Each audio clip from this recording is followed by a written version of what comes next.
नमस्कार सुभद्रा योजनार एक गुरुत्वपूर्ण भिडियो को स्वागत करछि आपण मानकु मु तप्पू।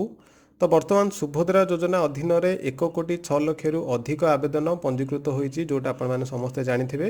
तो एहा मध्यनु पाखापाखि 80 लाख लोकंक आवेदन को खाद्य सुरक्षा योजना हिताधिकारी बा जो मानक राशन कार्ड अछि सेमानकु मंजूर करा जाई सुभद्रा योजनार प्रथम 5,000 टंका प्रदान करा जाईछि जोटा आपण माने समस्ते जानिथिबे।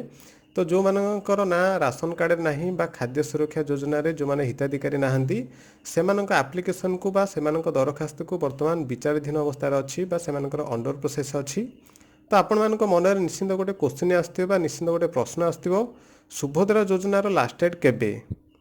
ओके तो आपण माने समस्त मन रे प्रश्न आसुथिबो तो आपण मानक कहि देबे कि वर्तमान 2024-25 आर्थिक वर्ष पर सुभद्रा योजना आवेदन करिवार कौनसी शेष तारीख रखा जाय नथिला।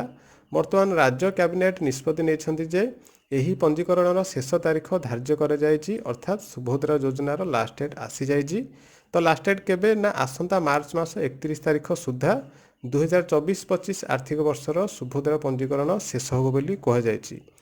तो आपण मानक मध्य जे भी सुभद्रा योजनार हिताधिकारी भिडियो देखुछंती बा जो माने सुभद्रा योजना आवेदन करि नाहंती बाद पड़ जाइछंती तो सेमानकु रिक्वेस्ट कि मार्च मास 31 तारीख पूर्व सुभद्रा पंजीकरण जो माने करि नाहंती निश्चित करे नियंतु निकटस्थ जनसेवा केंद्र रे काहेकि ना आपण जदि पंजीकरण करिवे नै एई समस्या मध्य रे तो आगो सुभद्रा योजना हिताधिकारी आपण हेई परिवे नाही बा सुभद्रा योजना आगु को अप्लाई करि परिवे नाही।